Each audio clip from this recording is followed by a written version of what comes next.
Um herdeiro bilionário de 38 anos é humilhado quando o pai deixa sua fortuna inteira para a ex-secretária. Ela me roubou tudo, grita o rapaz, chorando de desespero no banco de trás do carro. Ele contrata um detetive do submundo para provar a fraude. Mas um detalhe chocante na assinatura do patriarca faz um jurado cair para trás. A porta pesada do Audi A8 fecha com um baque surdo, selando o estanque do mundo lá fora. O som abafado da chuva batendo no teto solar e o rangido constante dos freios de caminhão na Marginal Pinheiros entram apenas como um ruído de fundo irrelevante, uma estática barata que tenta invadir o santuário de couro chinelo e madeira nobre. André ajusta o nó da gravata, sentindo o tecido grosso e justo contra a garganta. Um desconforto físico que ele disfarça com um ar de impaciência. O cheiro de couro novo e desodorante automotivo caro enche as narinas, um perfume químico de poder e isolamento. Na tela do tablet apoiado sobre os joelhos, os gráficos da bolsa sobem e descem em linhas verdes e vermelhas, o pulso da fortuna que ele ainda administra por inércia, mas que já considera sua propriedade legítima. A mão direita treme imperceptivelmente, não por fraqueza, mas pela dose excessiva de cafeína e adrenalina. Ele recosta a cabeça no estofado refrigerado, sentindo o couro gelado contra a nuca, e olha para o caos urbano através do vidro escuro. Lá fora, uma multidão de guarda-chuvas cinzentos corre apressada sob o temporal, formigas sem rosto na lama. André aperta o botão para subir o vidro totalmente, cortando o último vislumbre de humanidade. Para ele, a cidade não é feita de pessoas, mas de obstáculos, trânsito, atrasos e incompetência. O reflexo no vidro devolve a imagem de um homem de 38 anos bem cuidado, mas os olhos são cansados, redondos e sempre avaliando, sempre desconfiados. O celular vibra no bolso do terno. Ele nem olha. É o terceiro chamado do escritório central em 10 minutos. Ele sabe o que querem. Aprovação para a compra daquele terreno na Vila Nova Conceição. Ele esmurra a tela silenciosamente, recusando o atendimento. Aquele jogo de poder é a única coisa que ainda dá sabor à rotina. Fazer os outros esperarem. Fazer os diretores da empresa do pai, homens mais velhos e experientes, implorarem por uma assinatura que nem deveria importar tanto. É a sua forma de medir o próprio valor, a única moeda que ele conhece. Benício, no banco da frente, ajusta o retrovisor. O olhar do motorista encontra o de André por uma fração de segundo, antes de voltar para o asfalto molhado. O senhor vai atrasado para o almoço com a doutora Lúcia. O trânsito está parado na Rua da Consolação. André solta um suspiro que ressoa alto no silêncio do carro, um som de aborrecimento teatral. Ele não liga para o almoço com a advogada da família. Lúcia é só uma mensageira, a encarregada de traduzir a burocracia da morte dele em linguagem que ele possa entender. O velho morreu ontem. Um derrame rápido, seco, sem tempo para despedidas. Na cabeça de André, isso é apenas uma mudança administrativa. O título de presidente do conselho que estava na gaveta do pai agora pertence a ele. É a matemática simples da vida. Um morre, o outro sobe. Ele não sente saudade, sente o peso da coroa que finalmente vai lhe caber. Afinal, ele foi treinado para isso, educado nos melhores colégios, preparado para sentar na cadeira que, ironicamente, o pai nunca deixou ele ocupar em vida. A gente pega o túnel? A voz de Benício é rouca, neutra, acostumada a servir e a ser ignorada. Não importa. O carro é meu. O tempo é meu. André olha para o relógio de pulso, um Patek Philippe que pesa no braço como um grilhão de ouro. Os ponteiros correm, devorando os minutos dele. Ele sente o estômago revirar, não por luto, mas por uma fome canina de reconhecimento. O pai sempre foi duro, sempre frio, dizendo que dinheiro não cresce em árvores e que ele precisava provar seu valor. Agora o velho não podia mais negar. A morte era a única autoridade superior à de Maurício. Com o testamento sendo lido hoje, André finalmente teria a validação que esperou 3 décadas. A conta bancária seria a prova de amor que nunca veio em abraços ou palavras de incentivo. Ele estica as pernas, tocando a bota de couro fino no banco da frente, e sente uma satisfação prematura e tóxica subir pela espinha. Tanto faz o caminho, Benício. Só chega lá. Quero assinar essa papelada e acabar com isso. Preciso voltar para o iate em Angra antes que a gente perca o sol. Ele pega o controle do som e sobe o volume de uma clássica tocata de Bach, inundando o interior do carro com notas perfeitas e matemáticas, afogando o som da chuva e da cidade lá fora. Tá tudo sob controle. O mundo dele é um relógio suíço, precisando apenas dar a última volta. Ou pelo menos é o que ele se convence, ignorando a dor de cabeça que começa a latejar atrás das têmporas, um presságio físico de que o chão sob seus pés de vidro está prestes a rachar. O documento tremia na mão, não por nervosismo, mas pela força com que os dedos cerravam o papel, amassando a borda branca e cara. As letras miúdas, carimbadas no cartório, dançavam na penumbra do banco de trás do Audi A8. Testamento público. Única e universal herdeira. Regina Pereira. O nome queimava mais que o uísque descendo pela garganta. O gelo no fundo do copo de cristal tilintava, um som agudo que ecoava na caixa craniana. Lá fora, a avenida era uma cortina de água cinza, as lanternas vermelhas dos carros se alongando como rios de sangue congestionado. Mas aqui dentro, o ar-condicionado mantinha a temperatura em 1 grau cirúrgico, frio demais para um velório em movimento. Essa mina é louca, sussurrou André, a voz rouca arrancada da garganta seca. Ela realmente achou que ia passar uma perna na família Pereira de Aragão e sair cantando? Ele jogou o documento contra o banco da frente, onde o couro curtido absorveu o impacto sem som. O testamento deslizou para o chão, caindo perto dos sapatos de couro italiano. O reflexo dele no vidro de divisória estava distorcido, pálido, os olhos injetados. Não era apenas o dinheiro. Eram as ações da holding, os prédios, a coleção de arte. Tudo que o velho jurara ser o trabalho de uma vida, agora servia de banquete para uma secretária que digitava em velocidade média. Senhor André? A voz do motorista veio abafada pelo vidro entreaberto. O cheiro de chuva batida no asfalto invadiu o interior, misturando-se ao aroma amadeirado do carro. Fecha essa boca, Benício, e sobe o vidro. O motor obedeceu com um zumbido elétrico, selando a câmara de pressão. André pegou a garrafa de Johnny Walker Blue Label, despejando um dedo a mais. O líquido dourado transbordou, sujando o punho da camisa de algodão egípcio. Ele não limpou. A mancha escura se espalhava quente e úmida, como uma ferida aberta no tecido impecável. 100%. Ele riu, um som seco sem graça. 100%. O velho não deixou nem um cofre do banco. Nem o relógio Patek que ele prometeu quando eu passei na faculdade. Aquele relógio que eu nunca ganhei, por sinal. O celular vibrou no bolso. Uma notificação do jornal. Falece magnata Maurício Pereira de Aragão, deixando um legado imobiliário inestimável. Legado. A palavra fez o estômago revirar. O legado agora pertencia àquela mulher. Aquela serpente de salto agulha que trazia café adoçado na medida certa. Ele bateu com um copo no vidro, um tum seco. Vai pro centro, Benício. Mas o velório. Começa em 1 hora, senhor. A família toda está lá. Vai pro centro, pra região suja. Eu preciso de alguém que casse gente.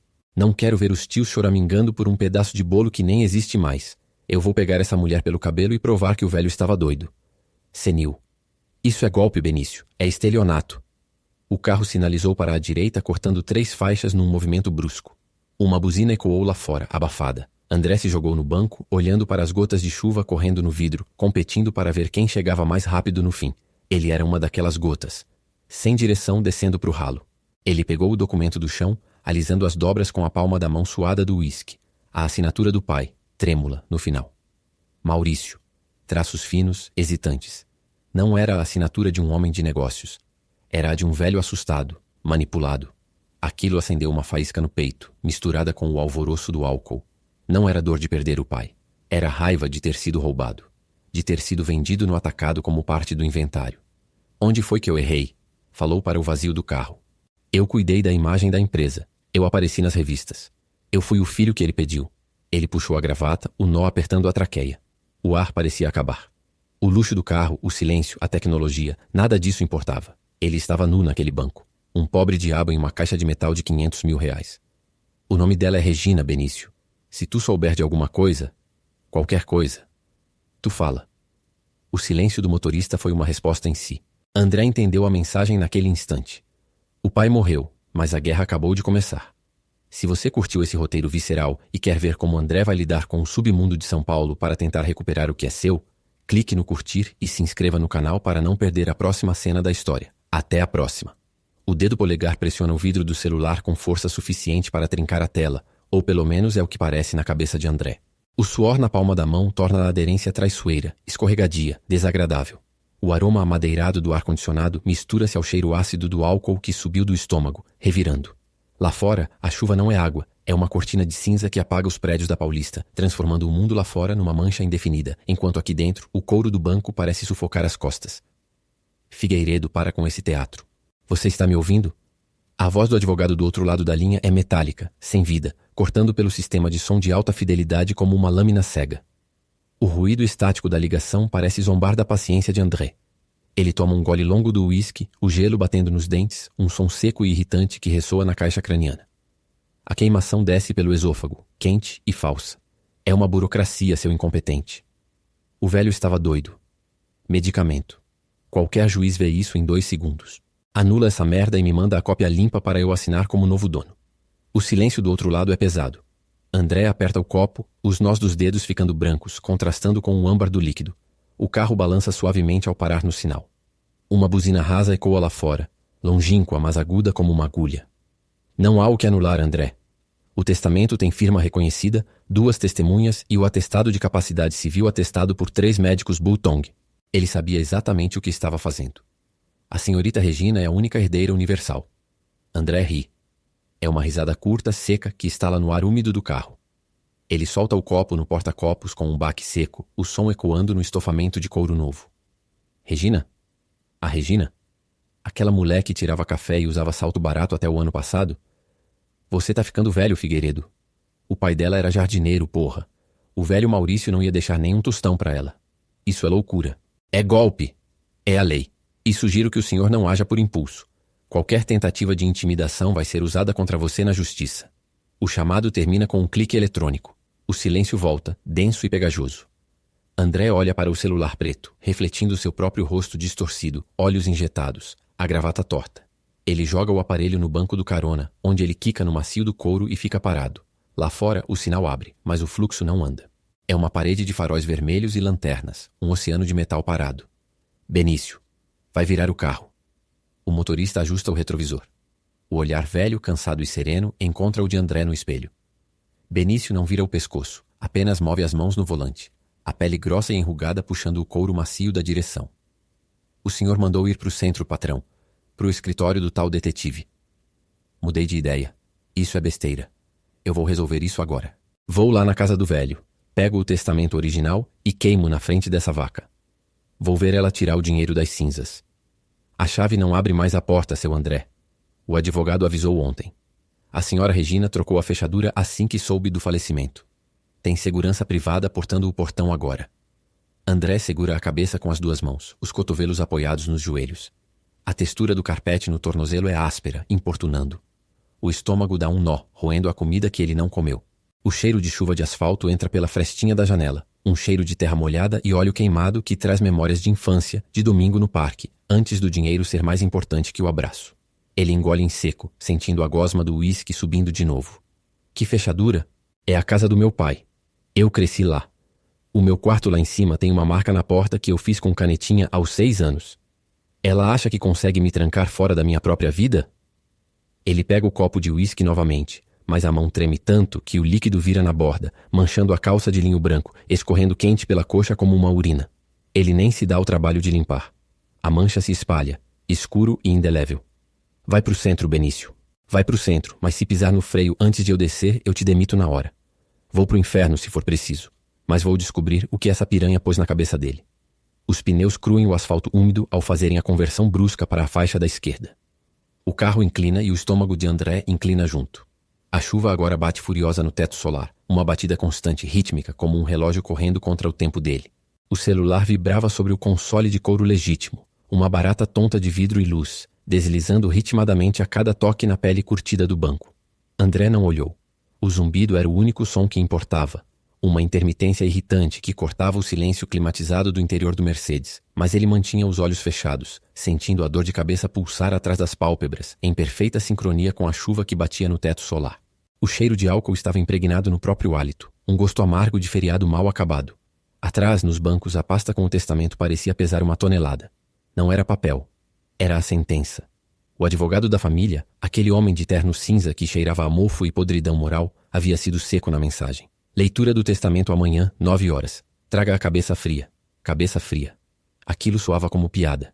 Senhor André, o sinal vai abrir. A voz de Benício veio de longe, abafada pela divisória de vidro que não estava totalmente erguida. O motorista mantinha as mãos firmes no volante, os dedos calejados de quem guiava carros de gente rica a vida toda, sem nunca poder possuir um. André abriu os olhos. O mundo lá fora era uma mancha cinza e úmida de asfalto, ônibus lotados e gente correndo debaixo da chuva. Gente que não precisava se preocupar em ser deserdada porque nunca teve herança alguma. A ironia deu um nó no estômago. Ele esticou o braço, os dedos trêmulos agarrando o copo de uísque que restava no porta-copo. Gelo derretido. Bebeu de um gole só, sentindo a queimação descer pelo esôfago, lavando a nojo, o medo, a humilhação. A imagem daquela mulher, Regina, veio à mente. O jeito como ela sorria para o pai, aquele sorriso de cobra que engana o rato before the strike. Ela pensava que tinha vencido, que o dinheiro era dela agora. O celular vibrou de novo. Desta vez ele olhou. Tia Lourdes, querido, seu pai amava você, não se esqueça. A gente vê no velório. Amava. Se amasse, não teria feito isso. Isso não era amor. Isso era insanidade senil. O velho não tinha noção do que estava fazendo. Aquele testamento não era uma vontade, era um sintoma. Um tumor de ego naquela mulher de salto fino que soube enrolar um homem moribundo. André sentiu o sangue subir para o rosto, as têmporas baterem forte contra as têmporas do crânio. Não ia dar o prazer de chegar lá de cabeça baixa, de aceitar o esmola de um filho. Ele quis assim, enquanto aquela ex-secretária ficava com o império que o avô dele construiu, suando a camisa em obras no sol quente. Ele era um Oliveira Lima. O sangue dele era tinta de contrato e grama de campo de golfe. Ninguém tira isso dele. O vidro da divisória desceu com um chiado suave. Benício olhou pelo retrovisor, os olhos velhos e neutros, esperando a ordem padrão. Vamos para o clube. Ou, me leve para casa para chorar no sofá de casca de jacarandá. Não, Benício. A voz saiu rouca, mas firme, diferente daquele choro patético de há 10 minutos. Para onde, senhor? O cemitério fica na outra direção. O trânsito está engarrafando tudo na marginal. André endireitou o torso, sentindo a coluna estalar. O nó na gravata parecia afogá-lo, mas ele puxou para cima, apertando com força. O olhar parou no próprio reflexo no vidro da janela. Um homem de 38 anos, rosto pálido, boca amarga. Não era mais o filho, era o credor. Esquece o cemitério. Esquece a casa da mãe. André girou o corpo, despejando o resto do gelo derretido pela janela aberta, ouvindo o som da água batendo no asfalto lá embaixo. Você sabe onde fica a Rua Augusta, perto daquele cinema antigo? Sei, senhor. Mas não é uma região segura para parar com o carro agora. Me leve lá. Exatamente ali, no número 800 e tantos. André passou a mão pelo cabelo, despenteando e ajeitando ao mesmo tempo, buscando uma postura que não parecesse a de um refém. Conhece um sujeito chamado Otávio? Detetive. O motorista franziu a testa, visível apenas pelo movimento das sobrancelhas no espelho. Detetive, senhor? O senhor acha que agora é o momento... É o único momento que importa, Benício. O relógio não parou porque o meu pai morreu. André abriu a gaveta lateral, revirando furiosamente até encontrar um cartão de visitas amassado, um pedaço de papel branco no meio de toda a negritude do painel. Se aquela mulher acha que vai assinar o contrato de compra e venda da minha vida hoje, ela está muito enganada. O pai dela não era um Oliveira Lima. Ele olhou para o cartão. Otávio. Investigações particulares. Sem logo, sem firula. Só um nome e um número. Vamos, Benício. Bota o pé no fundo. Não vou chegar atrasado para a minha própria guerra.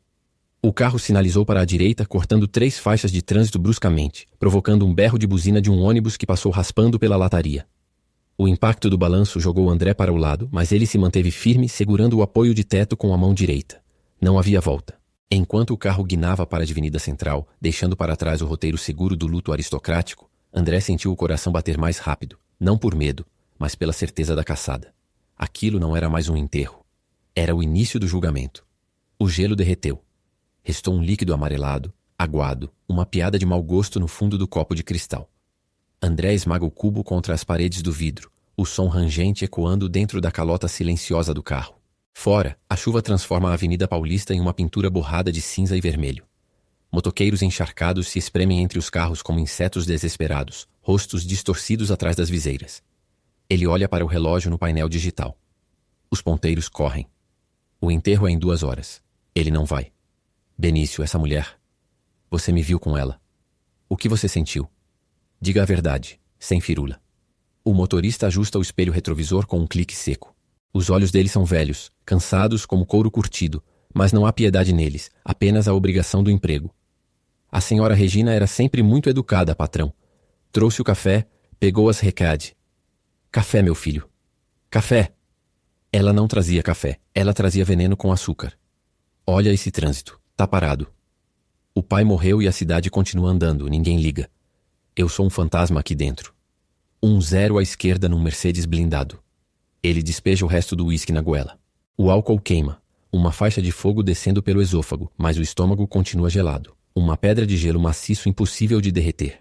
Ele passa a mão pelo rosto, sentindo a barba por fazer, áspera e suja, contrariando o linho do terno que custa mais que o salário de 1 ano daquela secretária. Secretaria. Nada. Rainha do Império agora. Quando eu ia lá no escritório sexta-feira antes do almoço, a porta estava fechada, lembra? Eu bati e ninguém atendia. O senhor atendeu depois de 10 minutos. 10 minutos, Benício. O que eles estavam fazendo? Combinando o roubo? O sinal abre. O carro pula com a freada brusca do ônibus da frente. O cheiro de escapamento invade o sistema de ar. Aquela fumaça ácida de diesel que mistura com o aroma de couro novilúneo do interior. É uma náusea física. André se inclina para a frente, o cinto de segurança travando contra o peito, prendendo a respiração. O vidro da janela está frio ao toque da testa, e ele encosta ali, tentando achar uma temperatura que faça sentido. O senhor parecia ofegante. Eu achei que era a pressão, a hipertensão. Mas era ela, né? Ela estava ali, colada nele, fazendo a cabeça dele. O Dr. Maurício mandou eu não deixar ninguém entrar, patrão. Era a regra. Ele estava com a medicação controlada. Medicação o caralho. Era ela passando a perna. Eu preciso saber, Benício. Você fica na sala de espera o dia todo. Você ouve as coisas. Ela chegava cedo? Antes das 7? Ela saía tarde? Depois das 8? Qualquer dia que ele fosse sozinho, ela enfiava o bedelho. André saca o celular do bolso. A tela está trincada, um descuido de ontem, mas ele nem notou. Ele rola a lista de contatos freneticamente, o dedo escorregando pelo vidro oleado. Procura por nomes de advogados, de amigos do jockey, de gente que pode ser usada. A lista é curta. O dinheiro comprou silêncio, não amizade. O dedo trêmulo para sobre o nome de um escritório de advocacia criminal que o pai odiava. Abutres, o pai dizia. Agora eles podem ser a única salvação, mas ele precisa de provas. Precisa de munição. Não pode chegar lá e dizer meu pai não me amava. Isso é fraqueza. Ele precisa dizer, ela roubou. Ela tinha algum cheiro, perfume. Como é, patrão? Perfume, Benício. Quando você entrava lá depois que ela saía, sentia cheiro? Cheiro de coisa barata? Ou cheiro de invasão? Às vezes dava para sentir um perfume floral bem suave. Mas a secretária geralmente usava o mesmo do senhor. O mesmo do senhor. Um troco de elite. Ela queria ser ele. Usava a roupa dele, o perfume dele, e agora fica com o dinheiro dele. É uma doce, Benício. Uma sucira de salto alto que engoliu o patriarca inteiro e ainda sobrou espaço. A chuva bate mais forte no teto solar, um martelar constante que enlouquece. O carro vira na Consolação. O asfalto está liso, escorregadio, refletindo as luzes dos postes como manchas de óleo. Os pneus cantam numa curva fechada. Lá fora, a vida acontece. Um casal se abraça debaixo de um guarda-chuva barato. Um vendedor de chicletes bate na janela de um Fusca, tão ordinário, tão livre. Ele está preso numa caixa de vidro valioso, sufocando com o próprio ódio e a necessidade de validation. A gente tem que provar. Temos que achar o dia que ela assinou o papel. O dia que ela convenceu um velho confuso a assinar a própria sentença de morte do filho. Benício, você tem acesso aos registros da portaria do prédio velho? Lá no centro, onde ficava o escritório da primeira holding. O motorista franze a testa, os olhos fixos na via perigosa. O senhor da portaria, o seu Zé, ele me deve um favor, patrão. Mas se o advogado dela descobrir... Advogado dela não vai descobrir nada porque nós vamos ser invisíveis. Somos fantasmas, lembra? Ligue pra ele. Agora. Diz que é pra você, não pra mim. Pergunta se a mulher entrou no prédio nos últimos 6 meses. Anota tudo. Placa do carro. Hora, se estava acompanhada. Isso é a chave. Se ela mentiu sobre a frequência, ela mentiu sobre o testamento. Ele joga o celular no banco da frente. O aparelho desliza pelo couro e para perto da alavanca de câmbio. O estômago ronca, uma fome de animal misturada com enjoo. Ele ignora. A adrenalina é o combustível agora. A caçada começou. Ele não é mais o filho chorão no fundo do carro. Ele é o inquisidor. E essa cidade, essa selva de concreto molhado, vai entregar a resposta. Benício, corre. A gente tem um enterro para atrasar e uma fortuna para salvar. Não importa se chover sangue. A chuva bate contra o teto solar blindado como se fossem pedras, um estrondo surdo que faz o vidro estremecer a cada impacto. Lá fora, o cinza do asfalto se mistura com o vermelho das lanternas, um oceano de metal parado sob a via expressa. O cheiro de couro novo, misturado ao aroma ácido do uísque aberto no console central, enjoa. O ar-condicionado está no máximo, gelando a pele do braço apoiado na porta, mas o suor frio escorre pela têmpora. O senhor precisa acalmar os ânimos. O estresse não vai ajudar com o advogado. A voz vem da frente, baixa, ritmada, quase um robô. O motorista mantém os olhos fixos no trânsito imóvel, as mãos imóveis sobre o volante de couro. O ignora. Os dedos trêmulos tentam digitar o número pela 3ª vez. A tela do smartphone escorregrega na mão suada. O sinal pula de uma barra para nenhuma. Ele tem que atender. O Dr. Arnaldo trabalha para a família há 30 anos. Ele não pode simplesmente sumir. O toque de chamada ecoa no silêncio do carro. 1, 2, 3. No lado de fora, uma buzina racha o ar, longa e agressiva, seguida de uma gritaria ininteligível.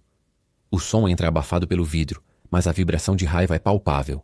O coração dispara contra as costelas, um martelo rítmico de pânico. Alô? Arnaldo? Porra, homem! Você tem ideia do que está acontecendo? Recebo essa notícia agora, dessa... Senhor André, peço que não use esse tom. Tom? Você vai falar de tom comigo? Aquela mulher roubou a vida do meu pai e você está me dando aula de etiquete? Escuta bem. Quero um recurso de urgência. Quer dizer, anula essa escritura. Diz que o velho não estava lúcido. Diz que ela botou algo na bebida dele. Manda a polícia, não sei, faz o que sempre fez. Do outro lado da linha, uma pausa pesada. O silêncio é preenchido apenas pelo chiado estático e pelo som da chuva aumentando de intensidade. O estômago revira, uma ânsia seca subindo pela garganta. André, eu não posso mais atuar nesse caso. A nova administradora da fortuna contratou outro escritório. Eu sou obrigado a respeitar o sigilo e o vínculo anterior cessou com o falecimento. O que você está dizendo? Você é advogado da empresa? Do meu pai. Desde quando a secretária manda nos advogados? Desde que ela se tornou a única proprietária. O testamento é claro. E honestamente, do ponto de vista jurídico, os documentos são impecáveis. As testemunhas, o cartório, o vídeo de registro. Não há brechas. A linha morre. O bip contínuo é uma agulha furando o tímpano. O braço cai pesado no banco, o celular escorrega e cai no tapete de carpete macio. A respiração fica curta, ofegante. O mundo lá fora continua a se mover. Pessoas correndo com guarda-chuvas, motoboys furando o acostamento. A vida continuando enquanto o chão se abre. A humilhação queima o rosto, subindo do pescoço até as orelhas. Ele me largou. O safado me largou.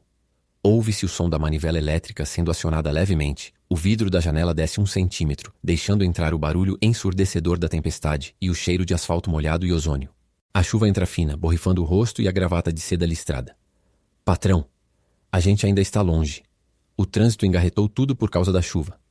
Talvez seja melhor voltar para o apartamento. Tomar um chá? Não. Eu não vou voltar para o vazio. Eu não vou sentar na poltrona do pai e esperar aquela cobra mandar eu sair de casa. Mas o senhor não vai conseguir entrar no cartório agora. E com o escritório do Arnaldo fechando as portas, cale a boca. Você não entende nada. Pensa que é só dinheiro? É sangue. É o que ele construiu. Aquilo é meu pelo nome, pela história, não pode simplesmente virar. Moeda de troca para uma qualquer que sabia fazer café. O corpo se volta para o vidro traseiro. Olhos arregalados vasculham a faixa à direita. Um corredor estreito entre o ônibus e o muro. Uma brecha perigosa, suja, cheia de poça d'água. A ideia é louca, impulsiva, nascida da pura necessidade de quebrar a inércia. Entra na direita, pela shoulder. Senhor, é infração gravíssima. E a lama está muito alta, o carro pode atolar. Eu disse para entra. Vamos andar, não vamos ficar parados nesse caos enquanto eles riem da minha cara. Vai. O motor do carro ronca, um rugido potente que ecoa no painel, mas o carro não se move. O freio de mão está puxado, mas não é só isso. É a resistência silenciosa daqueles olhos no retrovisor. O julgamento da obediência cega diante da loucura do patrão. Patrão, o chão está cedendo ali embaixo da ponte. Não vamos passar. O senhor conhece esse carro. Ele não é uma Land Rover. Se a gente atolar aqui, a gente se fere. Os dedos cravam no estofamento de couro, as unhas quase rompendo o material. A raiva não tem para onde ir. O trânsito é uma prisão. O telefone é uma arma inútil. O motorista é um muro de pedra. A sensação de impotência é física, um peso esmagando o peito, espremendo o ar dos pulmões. A cabeça pende, a testa batendo contra o vidro gelado. A frieza no vidro queima a pele quente da testa. Tão certo. Tão certo. Fica aí então. Deixa a gente apodrecer no engarrafamento. Enquanto ela provavelmente está tomando vinho na varanda. O som do motor morrendo devagar. O retorno ao silêncio sepulcral, interrompido apenas pela chuva que agora soa como aplausos zombeteiros. O copo de uísque balança no console, o líquido dourado batendo nas bordas. Se você gostou da tensão dessa cena e quer ver como esse herdeiro desesperado vai sair dessa enrascada, dá uma força. Curte o vídeo e se inscreve no canal para não perder o próximo capítulo dessa investigação. O som da chuva batendo no teto do carro não é um arrufo, é metralharia. Água gelada escorrendo pelo vidro, distorcendo os faróis vermelhos da fileira que se estende até a infinita Avenida Paulista. O ar-condicionado está no mínimo, mas o frio vem de dentro. André segura o copo de cristal, o gelo já derretido tornando o uísque um líquido amarelo pálido, aguado. O cheiro de couro envelhecido do banco mistura-se ao odor de álcool e ao suor frio que mancha a camisa de linho italiano debaixo do paletó. Ele esfrega o polegar na tela do celular, deixando uma mancha oleosa sobre a foto do velho. Maurício sorrindo, não para a câmera, mas para alguém fora do quadro. Provavelmente para ela. Ele prometeu. Tinha prometido. Você é a continuidade do nome, filho. O sangue não mente. A voz ecoa na cabeça, mas a imagem na tela do celular contradiz o som. O dedo de André treme, não pela bebida, mas pela raiva, que é, na verdade, medo puro e simples. O motorista Benício mantém os olhos fixos no para-brisa, as mãos pálidas no volante de couro, uma estátua de pedra em um mar de caos. Promessa. O que é uma promessa de um pai para um filho que só aparecia quando precisava de uma assinatura em um contrato de crédito imobiliário? André lança o telefone no banco ao lado. O barulho seco da capa de couro batendo no estofamento ecoa no silêncio do habitáculo. Eu não tô entendendo, Benício. Olha essa porcaria de trânsito. A cidade toda parou, menos a minha vida que corre para um buraco. O motorista não se mexe, apenas pisca o farol alto para um Fusca que tenta furar a faixa. A buzina rancorosa de um ônibus biarticulado invade o espaço privativo do carro. O senhor quer que eu tente outro caminho? O túnel Anhangabaú está engarrafado também. Caminho nenhum resolve. O problema não é a rua, é o mapa. André inclina a cabeça para trás, o couro cabeludo raspando no encosto de cabeça de camurça. O estômago revira. Não é a ressaca, é a dúvida. Aquele verme gelado que roe a espinha dorsal. E se o pai não foi enganado? E se naquele consultório, com a mão tremendo e a caneta na boca, Maurício estava lúcido? Demasiadamente lúcida? A voz do pai volta, mas agora distorcida. Você sempre esperou tudo cair no colo, André. O copo vai à boca. O líquido desce quente, abrasando a garganta, mas não esquenta o peito. A gente achava que ele era o rei, que a gente vivia no castelo dele. Mas o que sobra quando o rei morre? Nada. Nada além da conta do enterro e de uma secretária com pernas bonitas ganhando mais que eu em um mês. Ele ri. Uma risada seca, curta, sem graça. O vidro está embaçado pela respiração dele. Diga uma coisa, Benício. Você viu o rosto dele? No último Natal? Quando eu cheguei com aquela garrafa de vinho importada, aquele vinho que custou os olhos da cara. O motorista ajusta o retrovisor. Os olhos escuros dele encontram os de André por um segundo, antes de voltar para a pista molhada. O senhor estava bem animado, doutor André. O seu pai parecia cansado. Cansado não, Benício. Cansado é quem carrega tijolo. Ele estava indiferente. Ele estava olhando para mim como se eu fosse um estranho vendendo seguro na porta da sala. E agora eu sei o porquê. Ele já tinha decidido. Ele já tinha cortado o cordão umbilical e me substituído por uma moça que sabe fazer café e rir das piadas secas dele. O peito aperta. A sensação de sufocamento. Ele puxa a gravata, soltando o nó. O ar entrando ofegante pelos pulmões. O cheiro de chumbo e asfalto molhado vem pela fresta da janela entreaberta. Não pode ser amor. Amor não faz isso. Amor não deixa o filho de fora olhando a porta fechada. Isso é doença. Isso é manipulação. Ela fez um trabalho de formiguinha na cabeça dele. Isolou ele. Envenenou o ouvido do velho contra a própria carne e sangue. André se inclina para frente, o rosto colado no vidro, observando os prédios escuros passando lentamente. A luz do semáforo verde acende, mas ninguém anda. Ela é uma predadora. Eu conheço o tipo. Nascem pobres, morrem pobres, mas passam a vida inteira carcomendo os ossos dos outros para ficar bonitinhas. Ela achou a brecha. Achou a solidão dele e fez o ninho. E o velho, cego de vaidade, deixou. A raia volta. O calor sobe, vermelho, nas bochechas dele. A dúvida morre, sufocada pela necessidade de um vilão. É muito mais fácil aceitar um golpe do que aceitar o desprezo. É muito menos doloroso achar que foi roubado do que admitir que foi descartado. Não vai ficar assim. Não mesmo. Ela acha que pode me sentar num banco de praça e assistir a minha história ser apagada? Ela escolheu a pessoa errada para chutar deitado. Ele volta a pegar o celular. A mão não treme mais. Os dedos rodam a tela, furiosos, abrindo o aplicativo do banco, depois as notícias de última hora sobre a fortuna da família. Os números não mentem. Os bilhões saíram da conta Maurício em Filhos e foram parar na conta Regina Pires. Benício, liga o rádio. Alto. Eu quero barulho. Eu quero saber que essa cidade está viva, porque uma guerra está começando e o primeiro cadáver vai ser o orgulho dessa mulher. O motorista estende a mão girando os botões. O estático da chuva invade o carro, misturado com uma música pop animada, grotescamente alegre. André bate com o copo no banco da frente. Vai ter justiça. Se foi a última vontade dele, então o velho tá louco. E se tá louco, eu não pago. Eu contesto. Eu reviro. Eu queimo tudo antes de deixar ela passar a perna na memória da minha mãe. Ele olha para o reflexo no vidro. Olhos vermelhos, cabelos bagunçados, gravata solta. O rosto de um homem que perdeu tudo, mas que acabou de encontrar um motivo para não chorar mais. Ódio. Ódio puro e destilado. Você entendeu, Benício? Não é mais sobre o dinheiro. Nunca foi sobre o dinheiro. É sobre ele ter me trocado por uma peça de reposição. E eu vou provar que essa peça era defeituosa. Eu vou contratar o melhor. O mais caro. Vamos tirar essa mulher do pedestal de mármore dela e mostrar que ela era só uma funcionária. A chuva diminui, mas o barulho dentro da cabeça de André aumenta. A maquinaria da vingança começa a girar, engrenagens de aço esmagando a dor e substituindo-a por um plano frio, cirúrgico. Ande, Benício. Foda-se o sinal. Ande. A gente tem um detetive para encontrar. O gole desce quente, queimando a garganta como um jato de combustível, mas André nem pisca. O sabor amargo de carvalho e fumaça explode na boca, varrendo a última pitada de dúvida que ousara se instalar ali atrás dos olhos. A lágrima que estava prestes a cair seca, evaporada pela súbita e violenta temperatura interna. Ele esmaga o gelo fundido no fundo do copo de cristal com o polegar, sentindo o frio cortante do vidro contra a pele, mas a dor é um detalhe irrelevante. O tremor nas mãos não é mais medo, é pura adrenalina de caçador. Ela achou que eu ia ficar chorando no canto, que eu ia aceitar o pote de manteiga e ir embora. A voz sai rouca, arrancada do fundo do peito, ecoando no silêncio acolchoado da Mercedes. O som da chuva lá fora aumentou, batendo furiosa contra o teto blindado como se fosse uma multidão fora de si pedindo justiça, ou sangue. O cheiro de couro envelhecido do banco parece se tornar repentinamente enjoativo, misturado ao odor doce e pegajoso do uísque derramado na lateral do copo. André se joga para frente, destravando o cinto de segurança com um clique metálico seco que soa como um tiro no confinamento do carro. O rosto dele, antes derrotado, endurece.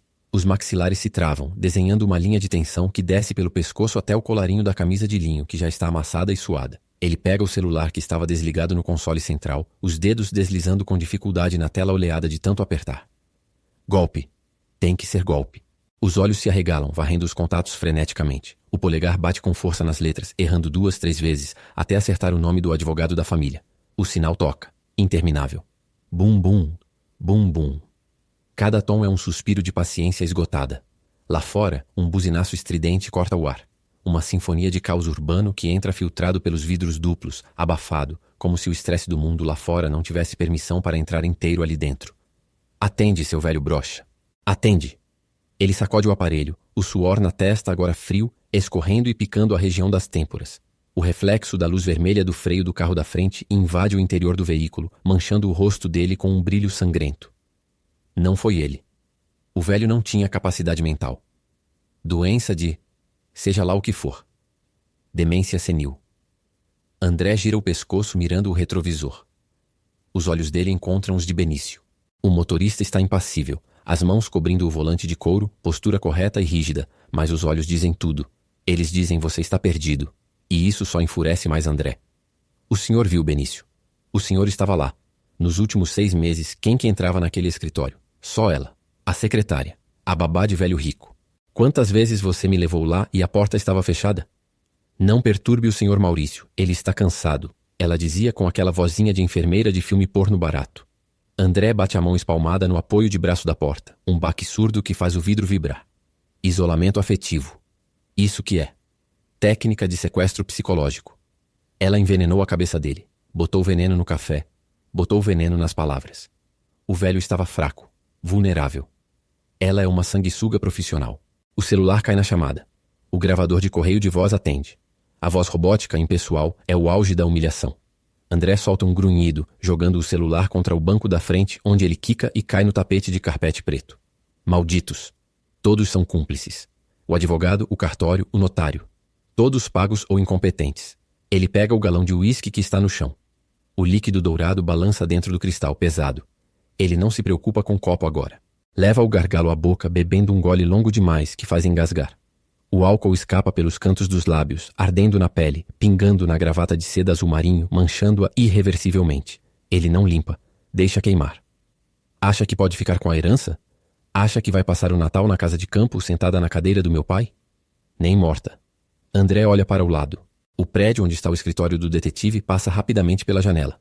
Um monstrengo de concreto antigo e escuro que se ergue entre as torres de vidro modernas. É feio. É sujo. É perfeito. Benício, pare! O motorista não obedece imediatamente, olhando o retrovisor, buscando confirmação. Eu disse para, caralho. Bata nesse freio. O carro chora pneus no asfalto úmido, o cheiro de borracha queimada invadindo o interior mesmo com um sistema de reciclagem de ar. O veículo balança violentamente antes de parar. O motorista de trás buza desesperado, a luz do farol iluminando o interior do carro como um interrogatório. André não liga para o caos no trânsito que criou. Ele está agarrado no banco, ofegante, o coração batendo tão forte que ouve o sangue pulsando nos ouvidos, um som como ondas batendo em pedras. Ele ajeita a gravata com movimentos bruscos, torcendo o tecido. O nó está torto, apertado demais no pescoço, asfixiante, mas ele precisa da dor. A dor é real. A dor é combustível. Não é mais sobre o dinheiro. Não importa quantos milhões tem no banco. Ela tirou o que era meu. Ela roubou a minha história. O meu sobrenome. André pega o celular do chão, a tela trincada no canto. Ele abre o navegador, digitando o nome da agência de investigação privada que viu no anúncio antigo da revista que o pai lia. Otávio e Associados. A verdade tem preço. Vou provar que o pai não estava lúcido. Vou provar que ela forjou a assinatura. Vou encontrar a testemunha, a empregada, o médico, qualquer um que tenha visto Ovelha Negra. Ele desce o vidro da janela. O som da cidade explode dentro do carro.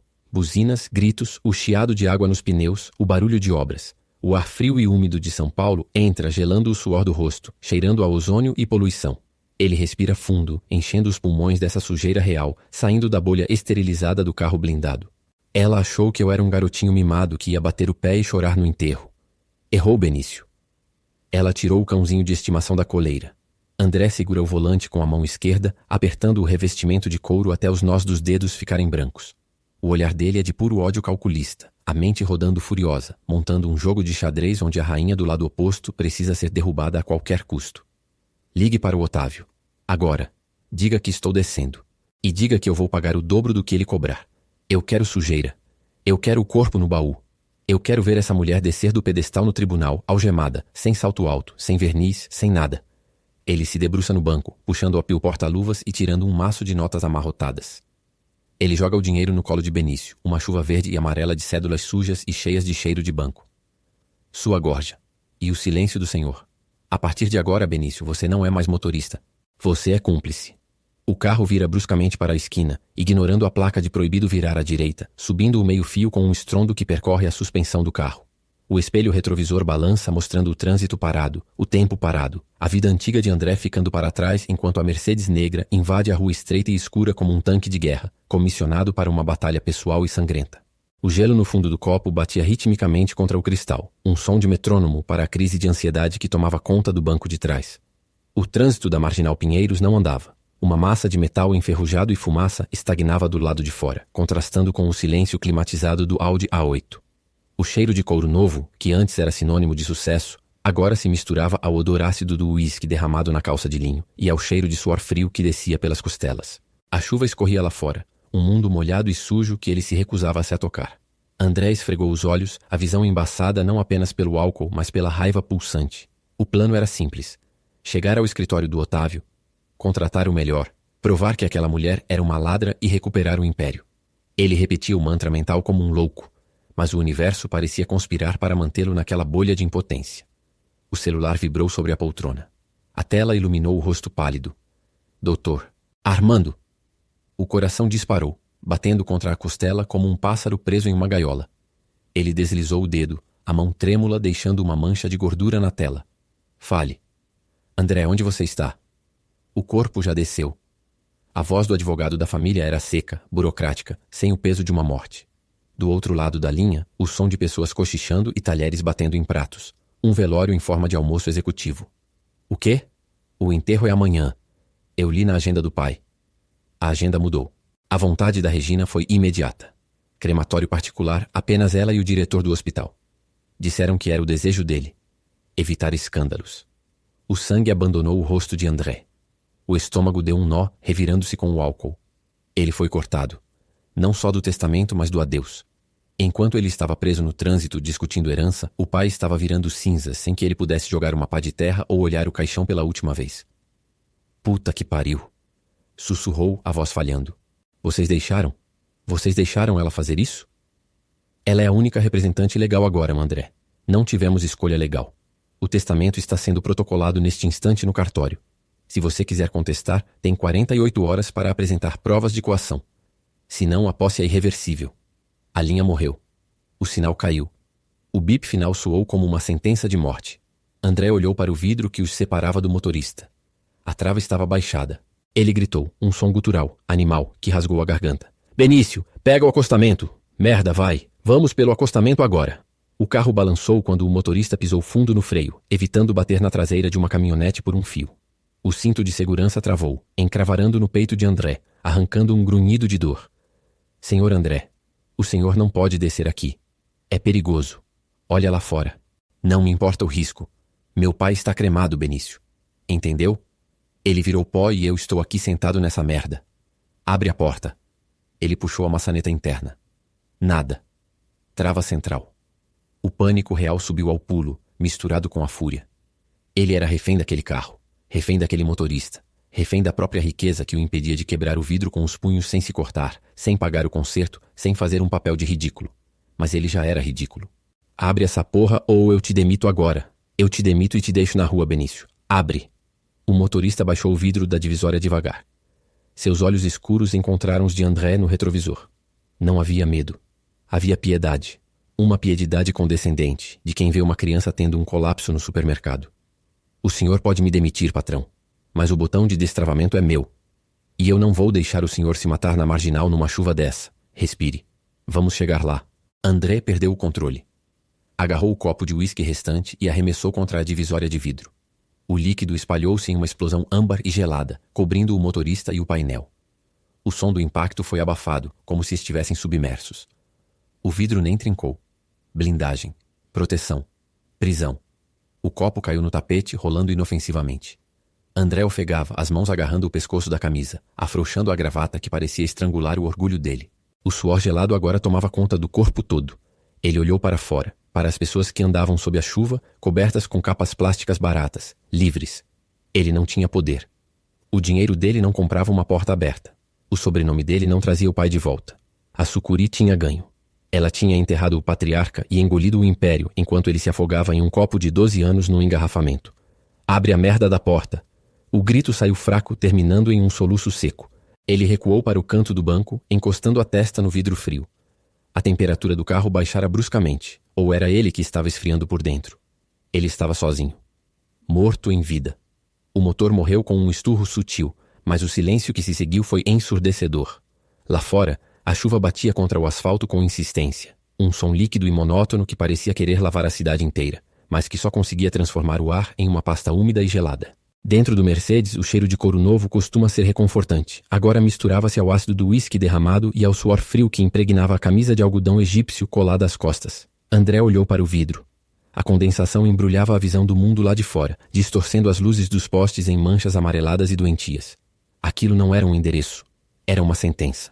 O prédio à frente era uma coluna de concreto cinza, manchado pelo tempo e pela poluição, com as letras do letreiro neon queimadas pela metade. Parecia um dente podre na boca daquela região central. Ele prendeu a respiração, sentindo o peito apertar como se uma mão invisível estivesse espremendo seus pulmões. Seus dedos tamborilavam no copo vazio, o vidro ainda morno. Ali sentado, blindado pelo teto solar e pela economia, ele se sentiu a pessoa mais exposta do mundo. A dúvida não era mais sobre o dinheiro. Aquilo tinha se evaporado há quilômetros atrás, dissolvido no álcool e na raiva. O medo agora era a verdade crua e nua. Se ele subisse aquelas escadas e entrasse naquele escritório surrado, o detetive ia cavar. Vai cavar na vida do pai, vai descobrir os segredos sujos, os motivos reais. E se a resposta não fosse golpe? E se a resposta fosse apenas que Maurício não o amava o suficiente? Que ele era no papel e na alma descartável? O estômago deu um nó, uma ânsia seca subindo pela garganta. Ele olhou para o motorista refletido no retrovisor. Benício estava imóvel, as mãos no volante, olhando para frente como uma estátua de cera. O julgamento não estava no olhar do motorista, estava na própria hesitação de André. Ele era um herdeiro de império que estava com medo de abrir a porta de um prédio de classe média baixa. A ironia amarga queimou a língua. Chegamos, doutor. A voz de Benício soou rouca, quebrando o vácuo. Não foi uma pergunta. Foi o empurrão que ele não tinha coragem de dar a si mesmo. André fechou os olhos. A escuridão trouxe a imagem do pai, sentado naquela poltrona de couro na biblioteca, nunca olhando para ele, sempre para os relatórios financeiros. A voz do patriarca ecoou na memória, fria e distante. Dinheiro não se dá, dinheiro se conquista, senão você vira um mendigo de terno. Isso era o que ele era agora? Um mendigo buscando justiça? Ou um filho buscando um fantasma? Ele passou a mão pelo rosto, sentindo a barba cerrada, o azeite da pele misturado à tensão. A mão tremeu, um tremor fino que ele tentou disfarçar ajeitando a gravata de seda, agora torta e úmida. O relógio de pulso, um Patek Philippe que valia mais que o carro do motorista, tiquetava alto. Tic-tac, tic-tac. O tempo correndo, a fortuna se esvaindo, Regina provavelmente assinando papéis neste exato segundo em algum lugar climatizado e impecável. O ódio subiu de novo, quente e vermelho, sufocando a autocomiseração. Não era sobre amor. Nunca foi. Era sobre respeito. Era sobre não deixar que a secretária transformasse o legado de 3 gerações em sua mesada pessoal. Ele não precisava que o pai o amasse. Ele precisava que o pai fosse justo. E se não foi, então o mundo ia saber que a justiça foi comprada ou roubada. André soltou o ar dos pulmões, um som longo e trêmulo que acabou virando um grunhido de frustração. O corpo doía, as costas presas no banco ergonômico não importavam mais. Ele olhou para o prédio feio, para a portaria com azulejos amarelos quebrados, e viu ali não a sua humilhação, mas seu único campo de batalha. Não tinha volta. Não tinha caminho de casa. Se virasse agora, nunca mais seria o filho do Maurício. Seria apenas o coitado que apanhou da secretária. A dignidade custava o preço de descer desse carro. A mão direita, antes trêmula, agarrou a maneta da porta com força desproporcional, o couro do puxador rangendo sob a pressão dos dedos. O metal estava gelado, um choque térmico que percorreu o braço e despertou os nervos. "Espera aqui", sussurrou, a voz rouca mas firme. Não era um pedido. Era uma ordem de comando. Ele puxou a porta. O mecanismo liberou o ar selado com um chiado. O barulho da chuva e da cidade invadiu o interior imediatamente, barulhento, caótico e real. O frio cortante do ar-condicionado do ambiente externo bateu no rosto, misturado com o cheiro de esgoto e ozônio. André colocou o pé na calçada irregular. O sapato de verniz afundou numa poça de água lamacenta, a umidade subindo instantaneamente pelo meia de casimira. Ele parou ali, um pé dentro do carro, outro fora, na borda do abismo. Ergueu a cabeça. A chuva molhava o cabelo, escorrendo pelo rosto, misturando-se ao suor. Ele olhou para o vidro da portaria, refletindo sua própria imagem distorcida. Um homem rico, sujo e desesperado, pronto para pagar para saber a verdade sobre o próprio sangue. Não olhou para trás. Empurrou a porta com um estrondo, fechando o para-brisa negro, e seguiu em direção à entrada, com o passo pesado e a postura rija de quem vai para o encontro do destino, mesmo que ele esteja escondido no segundo andar de um prédio sem elevador. O BMW estacou em seco na borda da calçada, inchado e preto como um caixão sobre rodas. Lá fora, a chuva não caía, batia. Era uma afronta física contra o vidro blindado, transformando a cidade de São Paulo numa mancha cinza e borragem. André apertou o copo de cristal até os nós dos dedos ficarem brancos. O gelo derretido e o uísque aguado balançando perigosamente perto da borda. O prédio à frente não tinha entrada dourada nem porteiro de luvas brancas. Era uma caixa de concreto rachado com uma placa de metal oxidado no 3º andar. Investigações particulares. O ar-condicionado, antes um refúgio gelado, agora sugava o oxigênio da cabine. O cheiro de couro novíssimo do banco parecia ter azedado, misturado ao odor metálico da tensão e ao hálito alcoólico de André. Ele olhou para o relógio no painel. Atrasado. O tempo, aquele recurso que o pai sempre administrara com precisão cirúrgica, agora estava vazando entre seus dedos como areia fina. Regina provavelmente estava naquele momento sentada na poltrona de couro da sala do escritório, com os pés em cima da mesa que pertencera a Maurício, tocando o chão sagrado com a sola de sapatos de grife que ela comprara com o cartão corporativo. "Vou sair agora, Benício." A voz saiu rouca, arranhada como se tivesse engolido lixa. O motorista não respondeu. Apenas manteve o olhar fixo no espelho retrovisor. Aquela testa lisa e as mãos grossas pousadas no volante, a única coisa estável em um universo desmoronando. André sentiu o estômago se revirar. Uma ânsia seca que não vinha do álcool, mas da pura, cruel antecipação do confronto. Ele não estava indo lutar contra bandidos de rua. Estava indo para a guerra contra um fantasma. A força antagonista ali não era apenas Regina, a sucuri de salto alto. Era a decisão de Maurício. O próprio pai do túmulo, erguendo uma parede de pedra entre ele e a herança. André estufou o peito, o tecido do terno de corte italiano raspando a pele de forma repentina e incômoda. A gravata parecia uma corda enforcando o orgulho dele. Ele encostou a testa no vidro frio por um segundo. O mundo lá fora era barulhento, sujo, úmido. Pessoas corriam com guarda-chuvas rasgados. Carros buzinavam furiosamente num engarrafamento sem fim. Vida. Caos. Tão diferente do silêncio estéril da mansão onde ele crescera. Ele tinha pavor daquela realidade. Pavor de ter que pisar nela sem a proteção do sobrenome Silveira e Costa para afastar a sujeira. Ele girou o copo na mão uma última vez e jogou o restante líquido para trás da garganta. O fogo desceu, limpando o medo por alguns segundos, substituindo-o por uma raiva vermelha e viscosa. A mão trêmula encontrou a maçaneta. O clique da porta destravando soou como um tiro de canhão na cabine silenciosa. O vento e a chuva invadiram o carro num instante, gritantes. André desceu, sapato de verniz afundando numa poça de água suja preta. O frio cortou o terno instantaneamente, os pelos do braço se eriçando, um choque térmico que o despertou da letargia autopiedosa. Ele fechou a porta com um baque surdo, isolando Benício e o mundo de privilégio lá dentro. Agora ele estava sozinho. Apenas mais um homem de terno molhado numa rua feia. Ele caminhou até a portaria. O chão de mármore estava rachado e manchado de café velho. O cheiro de mofonia e urina de animal subiu pelas narinas, fazendo a careca de André se contorcer em nojo visceral. Ele esfregou os olhos, onde a chuva se misturava com o cansaço. O porteiro, um homem gordo com uma camisa xadrez que carecia de botões, olhou para cima de um gibi de terror. "O senhor vai entrar?" O homem perguntou sem levantar a cabeça, a voz preguiçosa. André sentiu o impulso de gritar, de pular no balcão e exigir respeito, de citar o valor da holding da família, de mostrar quem ele era. O reflexo da falha. A arrogância pulando na veia. Mas ele segurou.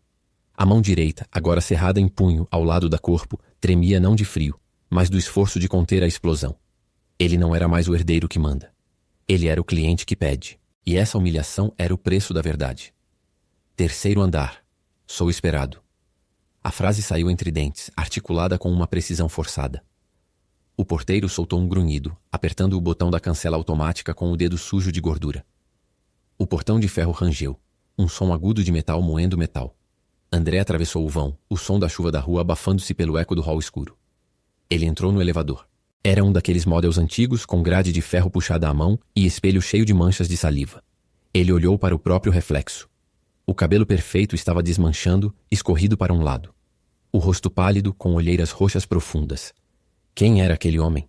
Um fracassado que o pai desprezara? Ou um predador nascendo da necessidade? Ele puxou a grade. O elevador tremeu e subiu com um gemido lento de cabos cansados. O estômago de André subiu para a garganta. A subida parecia durar uma eternidade. A cada centímetro, uma memória era forçada para fora. O cheiro de charuto do pai, a frieza dos jantares de domingo, o silêncio carregado quando ele tirava nota baixa na escola, a sensação de ser apenas um funcionário mal treinado na própria família. Tudo isso culminava naquele teste. Maurício tinha lhe dado uma última prova. "Você luta pelo que é seu? Ou vira a cara e chora?" O pai sempre respeitou a força, nunca o lamento. O elevador parou com um solavanco. André soltou o ar que prendia sem perceber. A porta de madeira pintada de branco descascado estava à sua frente, na pequena plaqueta. "Otávio. Investigações." Ele levantou a mão para bater, mas hesitou. As pontas dos dedos formigavam. Se ele batesse naquela porta, quebrava o acordo tácito de família. O que fosse descoberto ali, manipulação senil, golpe ou a verdade crua de que ele nunca foi amado, não poderia ser esquecido. Não haveria retorno ao carro com um uísque e negação. A partir daí seria guerra. A mão fechou em punho novamente. As unhas cravaram na palma da mão, a dor aguda servindo de lembrete físico da realidade. Ele pensou em Regina, no sorriso falso dela no enterro, na forma como ela passou a mão no braço dele, não como consolo, mas como posse. Ela achava que tinha vencido. Ela achava que o menino André ia voltar para a mamãe e chorar no quintal da casa de praia. O rosto de André se retorceu num espasmo de fúria contida. O nariz franziu, os lábios apertados numa linha fina e branca. Ele não era o filho inútil. Ele era o filho de Maurício. E Maurício não ensinou ele a desistir. Mesmo que fosse para destruir a vontade do próprio pai, ele provaria que tinha valor. Ele bateu na porta. 3 vezes. Sólido. Seco. Os passos lá dentro eram pesados, arrastados. A tranca girou com um som metálico seco. A porta se abriu um palmo, revelando a penumbra de um escritório entulhado de pastas e o cheiro de papel velho e fumo. A figura de Otávio apareceu no vão, o rosto marcado, o olhar avaliando o terno molhado e a postura tensa de André. "Você está perdendo tempo e dinheiro estando parado aí", disse o detetive com a voz rouca de quem fumou muito. "Entra ou sai. A chuva não vai parar porque você está indeciso." André sentiu um calafrio percorrer a coluna. Não era medo. Era a adrenalina da batalha começando. Ele endireitou as costas, ajeitou a gravata com um puxão rápido e esticou a mão para a sombra do corredor. "Eu não perco tempo, Otávio. Eu pago para achar coisas que as pessoas esconderam." André entrou no escritório, pisando forte no chão de tábuas, fechando a porta atrás de si e trancando o portão do elevador na mente. "E eu quero saber exatamente o que a minha madrasta fez com a cabeça do meu pai." A porta do Mercedes-Benz S600 abriu com um chiado suave, mas o som que inundou o interior não foi o do motor, e sim o ruído bruto e áspero da chuva batendo no asfalto. O vento gelado de São Paulo invadiu a cabine num segundo, mordendo o rosto de André e fazendo os copos de cristal no balcão traseiro tilintarem num aviso sinistro. Ele segurou a borda da porta com força, os nós dos dedos ficando brancos. O ar lá fora cheirava a ozônio, fuligem e aquele cheiro úmido de esgoto que sempre vem à tona quando a tempestade desce sobre a Avenida Paulista. Era o cheiro da realidade. Nada de perfume corporativo, nada do desodorante de ambientes filtrado do apartamento nos Jardins. Era cheiro de rua, de sujeira, de luta. Benício esticou o braço pelo banco do carona, segurando um guarda-chuva preto de cabo longo, a expressão preocupada pregada nas rugas da testa. Patrão, nem desça com esse tempo. O prédio é ali, eu busco o senhor na porta. Vai encharcar o terno, a reunião é daqui a pouco. André não ouviu. Ele desceu. O calcanhar de seu sapato de couro italiano tocou a poça de água barrenta na calçada, e uma onda de gelado subiu pela perna, infiltrando-se pelo tecido fino da meia de seda. Aquele desconforto físico, a sensação de pé molhado e frio cortando a pele, foi o primeiro tim real que ele sentia em horas. Era doloroso, nojento, e exatamente o que ele precisava. Ele caminhou rumo à portaria do edifício cinzento, ignorando o guarda-chuva que Benício tentava estender sobre sua cabeça. A água batia no cabelo, escorria pelo pescoço, desmanchando a gel fixadora e deixando a gola da camisa pregada ao corpo. Senhor André! Gritou o motorista atrás dele, mas a voz do velho foi engolida pelo barulho de uma buzina rouca e longa. Ele não parou. O prédio à frente era uma torre de concreto manchada sem graça, com uma marquise enferrujada que gotejava água suja em cima de quem passava. Aquilo não era o escritório da holding do pai, com mármores importados e porteiros de luvas brancas. Aquilo era o antro do Otávio. Um lugar onde pessoas iam quando a vida lhes dava um chute na boca. E ali estava ele, André Silveira de Melo, herdeiro de nada, andando em direção à lama com a mesma postura rígida de quem entrava numa sala de reunião para assinar um contrato de milhões. Ao cruzar a porta automática de vidro sujo, o clima mudou. O silêncio repentinamente sufocante do hall contrastava com o caos lá fora. O cheiro agora era de cera barata e café queimado. O chão de granito amarelado era escorregadio. Ele sentiu os olhos do porteiro, um homem gordo com um sanduíche na mão cravados nele. Devia ser um quadro ridículo. Um magnata arruinado pingando água parecendo um cachorro abandonado. Subir com o detetive Otávio, por favor, disse André, e a própria voz soou estranha, mais grave, rouca. Não foi um pedido, foi uma ordem. Uma ordem gasta, mas ainda assim uma ordem. O porteiro engoliu o gole de café com um barulho estomacal e apertou um botão. O elevador chegou com um estrondo metálico, as portas se abrindo como se estivessem cansadas. André entrou. Havia manchas de dedos nas portas de aço inoxidável, reflexos distorcidos. Ele se viu ali por um segundo. O cabelo bagunçado, o terno caro agora marcado pelas manchas de chuva ácida, os olhos injetados de sangue mais secos. Não havia mais lágrimas. Aquela fase tinha morrido junto com o pai no enterro imaginário que ele fizera na cabeça. Ele olhou para o seu próprio reflexo e viu um estranho. Alguém disposto a cavucar na imundícia se necessário fosse. Se o pai deixou tudo para a secretária, então o pai era um tolo, ou um criminoso estava solto. De qualquer forma, a guerra tinha começado. O painel iluminou o número 4. O elevador subiu com um gemido, o peso da humilhação pública sendo trocado pelo peso da vingança privada. Ele ajeitou a gravata, agora torta e úmida, sentindo a textura áspera do tecido molhado entre os dedos. O coração batia forte, não mais por medo, mas por antecipação. Ele ia contratar o homem. Iga a descobrir a verdade. Iga a transformar aquela herança roubada em provas judiciais. Não era mais sobre o amor do pai. Era sobre justiça. Era sobre não ser a vítima. Quando as portas se abriram no quarto andar, o corredor era escuro, iluminado apenas por uma luz piscando no fundo. André saiu, seus sapatos fazendo sons estrepitosos no chão de madeira velha. Ele não olhou para trás. Não precisava olhar para o carro na rua. O normal tinha acabado. O novo normal era aquele corredor escuro, o cheiro de papel velho e a certeza de que a partir de agora ele seria o lobo, e não a ovelha ceifada. Ele enfiou a mão no bolso molhado, tocou o cartão de visita que encontrara na gaveta do pai dias atrás, e caminhou em direção à placa de escritório, pronto para colocar fogo no legado se fosse preciso para salvar a própria honra. Se você curtiu esse roteiro e quer ver mais histórias cheias de tensão e drama, não esqueça de deixar seu like e se inscrever no canal para receber os próximos episódios.